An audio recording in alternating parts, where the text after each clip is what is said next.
Guys, welcome back to a channel. അപ്പോൾ പുതിയ channel തുടങ്ങിയ കുറേ പേര് എൻ്റെ അമ്മയടുത്ത് ചോദിച്ചിട്ടുണ്ടായിരുന്നു എങ്ങനെയാണ് ലൈവ് ഇടുന്നതെന്ന്.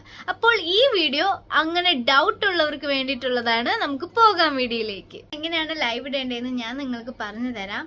ആദ്യം നിങ്ങളുടെ യൂട്യൂബ് ചാനൽ നിങ്ങൾ ഓപ്പൺ ചെയ്യണം. ഓപ്പൺ ചെയ്തതിന് ശേഷം ഏറ്റവും മിഡിലായിട്ട് ഒരു പ്ലസ് ഓപ്ഷൻ നിങ്ങൾക്ക് കാണാൻ സാധിക്കുന്നുണ്ട്. അപ്പോൾ ആ ഒരു ഓപ്ഷനിൽ ക്ലിക്ക് ചെയ്യുക. ക്ലിക്ക് ചെയ്യുന്ന സമയത്ത് സ്ക്രോൾ ചെയ്ത് ലൈവ് ഓപ്ഷനിൽ പോയി അവിടെ നമ്മുടെ ലോഗോയും നെയിമും ഒക്കെ കാണിക്കുന്നുണ്ട്. ആ എഡിറ്റിംഗ് പ്ലേസിൽ, അതായത് നമ്മുടെ ആ ലോഗോയിൽ പേര് എഴുതിയിരിക്കുന്ന ആ ഒരു ഭാഗത്ത് നമ്മൾ ടച്ച് ചെയ്യുക. ടച്ച് ചെയ്യുന്ന സമയത്ത് നമുക്ക് കുറേ എഡിറ്റിംഗ് ഓപ്ഷൻസ് വരും.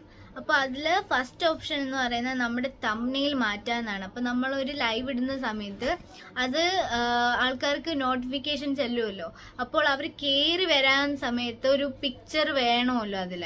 അതാണ് ഈ തംബ്നെയിൽ എന്ന് പറയുന്നത്. അവർ ആ ഒരു ലൈവ് ക്ലിക്ക് ചെയ്യാൻ പോകുന്നതിന് മുമ്പ് അവരുടെ ഫ്രണ്ടിൽ വരുന്ന ആ ഒരു ഫേസിങ് ഷീറ്റ് പോലെയാണ് തംബ്നെയിൽ എന്ന് പറയുന്നത്. അപ്പോൾ ആ തംബ്നെയിൽ നിങ്ങൾക്ക് വേണമെങ്കിൽ ഇടാം, ഇല്ലെങ്കിൽ ഇടണ്ട. അത് ഓപ്ഷണലാണ്. അത് കഴിഞ്ഞിട്ട് നമുക്കൊരു ടൈറ്റിൽ വേണം. ഈ ടൈറ്റിൽ അന്നാസ് കുക്കിംഗ് ഈസ് ലൈവ് എന്നോ, അമ്മയുടെ ചാനലാണെങ്കിൽ അന്നാസ് കുക്കിംഗ് ഈസ് ലൈവ് എന്നോ നിങ്ങളുടെ പേര് വെച്ചിട്ട് നിങ്ങൾ ലൈവിലാണെന്നോ അല്ലെങ്കിൽ സുഹൃത്തുക്കളെ കടന്നു വരുന്നോ എന്ത് വേണോ ഡയലോഗ്സ് നിങ്ങൾക്ക് അവിടെ ആഡ് ചെയ്യാം. അത് കഴിഞ്ഞിട്ട് വിസിബിലിറ്റി എന്ന് പറഞ്ഞൊരു ഓപ്ഷൻ കാണുന്നില്ലേ, ഒരു ഭൂമിയുടെ പടമൊക്കെ വെച്ചിട്ട്, അത് നമുക്ക് പബ്ലിക് ആക്കണം. എപ്പോഴും നമ്മൾ പബ്ലിക്കിലെ ലൈവ് ഇടാവൂ. ഇപ്പം നമ്മൾ പ്രൈവറ്റിലെ ലൈവ് ഇടുകയാണെങ്കിൽ നമുക്ക് സബ്സ്ക്രൈബേഴ്സ്, അതായത് നമ്മൾക്കിപ്പോൾ ഉള്ളത് എത്ര സബ്സ്ക്രൈബേഴ്സ് ആണോ, ഇപ്പോൾ ഒരാൾക്ക് 625 സബ്സ്ക്രൈബേഴ്സ് ഉണ്ടെങ്കിൽ അവർക്ക് മാത്രമേ ഈ ലൈവ് ചെല്ലത്തുള്ളൂ, പുറത്ത് ചെല്ലത്തില്ല. അപ്പോൾ അതാണ് പ്രൈവറ്റ് ലൈവ് എന്ന് പറയുന്നത്. അപ്പോൾ ഇവിടെ എപ്പോഴും നമ്മൾ പബ്ലിക്കാണ് ലൈവ് ഇടുന്നതെങ്കിൽ പബ്ലിക്കായിട്ട് ലൈവ് ഇടാം. എന്നിട്ട് വേറെ ഓപ്ഷൻസ് നിങ്ങളൊന്നും ചെയ്യേണ്ട, ബാക്കിയുള്ള അതുപോലെ തന്നെ ആക്കിയിട്ട് നെക്സ്റ്റ് അടിക്കുക. നെക്സ്റ്റ് അടിക്കുന്ന സമയത്ത് വേറൊരു ഓപ്ഷൻ പെട്ടെന്ന് വരും, is this video made for kids. ഇത് ഈ ഒരു വീഡിയോ മേക്ക് ചെയ്തിരിക്കുന്നത് കിഡ്സിന് വേണ്ടിയിട്ടാണോ എന്ന് ഉള്ളൊരു ചോദ്യമാണ് അത്.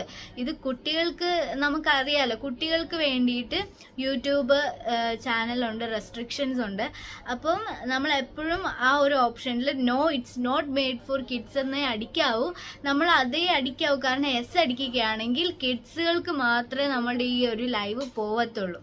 അതായത് 18 ഇല്ലെങ്കിൽ 16 സംതിങ് വയസ്സിന് താഴെയുള്ള പിള്ളേർക്ക് മാത്രമേ ഈ ഒരു ലൈവ് പോകത്തുള്ളൂ. യെസ് അടിച്ചാൽ അപ്പോൾ നമ്മൾ എപ്പോഴും അതെന്ത് ചെയ്യുക, നോ എന്ന ഓപ്ഷനിൽ ക്ലിക്ക് ചെയ്യുക. അപ്പോൾ നോ എന്ന ഓപ്ഷനിൽ ക്ലിക്ക് ചെയ്തതിന് ശേഷം നമുക്ക് 3, 2, 1 എന്ന് കാണിക്കും. പിന്നെ ഗോയിങ് ലൈവ് എത്തി.